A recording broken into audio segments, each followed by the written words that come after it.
Okay, so what's up guys? So ayun po, nakauwi na ako from training. So from training ng bonsai workshop. So may good news and bad news ako. So first, unahin muna natin yung bad news. So pagka-uwi ko, unfortunately, so namatay yung aking isang bantam chicken. Bantam o bantam?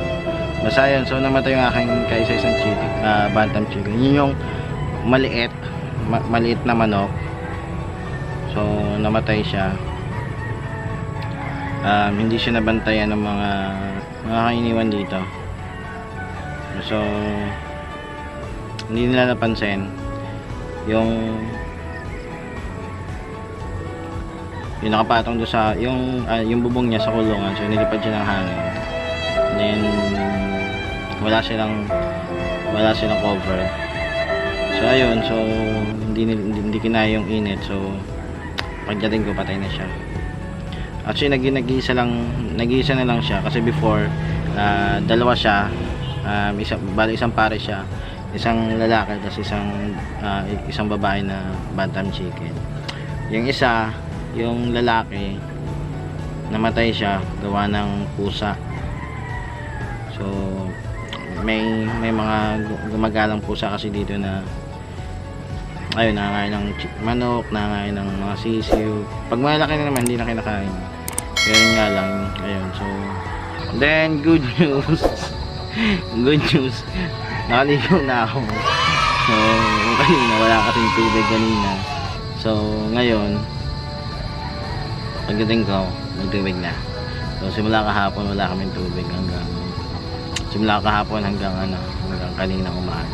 So kaya pumunta ako ng training na walang ligo-ligo. So upulinin nila ako na amoy. Anyway, so yun.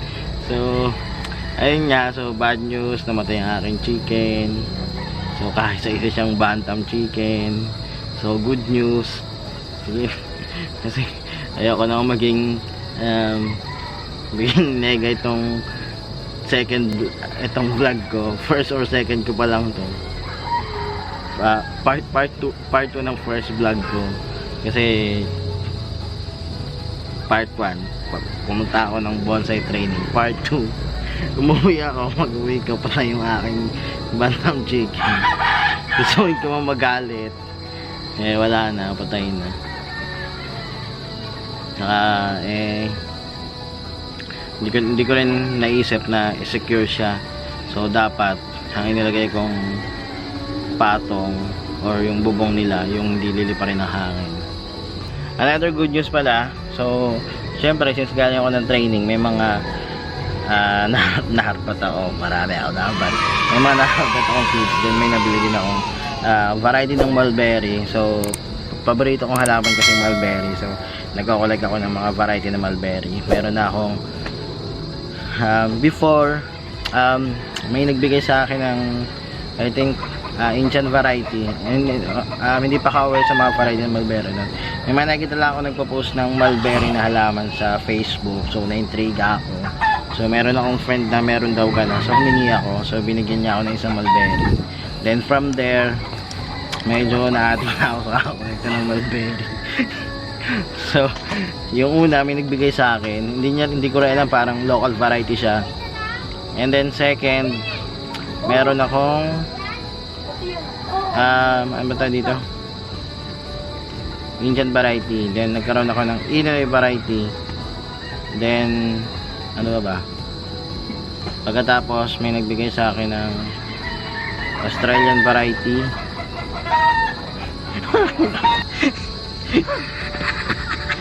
Tanga lang, nagsasalita ang mag-isa. Huwag ka magulo, nag-vlog ako Ayan po, hindi binantayan yung aking manok, nakakainis. So yan po, hindi ko yan kamag-anak, hindi ko rin po yan anak. So kinupkup po lang po yan. Dati punta lang siya ng punta sa akin kasi may nakakain ng libre. Nakakain siya ng libre, pero ngayon dito na nakatira sa akin, tapos Pinaparal ko na yan. Ay ako, hindi niya pinantayan yung aking manok. So gumalakad lang daw ng gumala. Huwag kang magulo, ba't ako dinidilaan? Sino sabi? Sabi ni Show. Ayan, Gumala ng gumala. gumala lang ng gumala. Nag-basketball ako saglit. Tapos, Ba't di mo pinantayan yung aking manok? Yung bantam ko. malay ko, hinangin yung takip. Patay na lobat na, bye-bye, peace. Anyway, so ayun. So balik tayo dun sa kwentong Mulberry ko. Huwag kang magulo, first vlog ko to eh. Baliw. Wait naman. So balik tayo dun sa kwentong Mulberry. So meron na akong kanina masahe ko Australian variety. Then nakita ko online, meron din pala siyang long variety. Nga lang mahirap siyang alagaan. Tapos ang mahal. So may nabili ako ngayon na 650 yung Pakistan long variety. Then nung nakaraan, nung dati nagkaroon din, meron na rin akong hybrid. Then meron din palang Japanese. Ayun, Japanese magkano bili ko, nasa 500. Japanese dwarf variety. Then meron din Mindoro variety. Then ano pa ba? Then Ilocano variety. Then Alfonso, yung last na binili ko before itong Pakistan long is Alfonso variety. So yung Alfonso variety naman ng Mulberry, mas malaki yung dahon niya compared sa iba. Kasi Oo nga. mostly for ano lang yun, for livestock. Kaya malalaki yung dahon. So ayun. So anyway, so ayun. Goodbye. Aside, so ayun, so yung good news para naman hindi nega itong vlog ko na to. So ipapakita ko sa inyo yung aking mga naharpat na mga bato. So ayun guys, so eto ang aking mga nakuha. So marami akong hininging patola, papaya and okra. So ilang ano to? Ang buhay bubulok kahit nabulok na. Patola, okra, papaya. Then meron ding ano to? I think ano to? Pechay siguro to. Then meron akong mulberry. Anong tawag dito? Wait lang nasa dulo ng dila ako.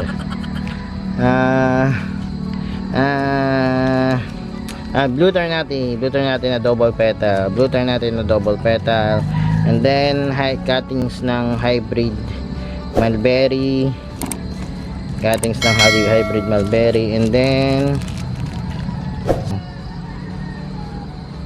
so ayan po. So ayan ang aking naharbat. harbat. So ayun, thank you guys. So hanggang dito na lang ang video kasi pinagtatawanan na ako nitong batang kung nasa likod ko. Nagtatawanan na ako kasi nagsasalita ako mag-isa. So subscribe kayo sa channel ko if you are interested sa mga farming related na videos. So yun lang po, thank you. Subscribe kayo and ano ba yung bell? Basta yung bell. Hit the multiplication bell.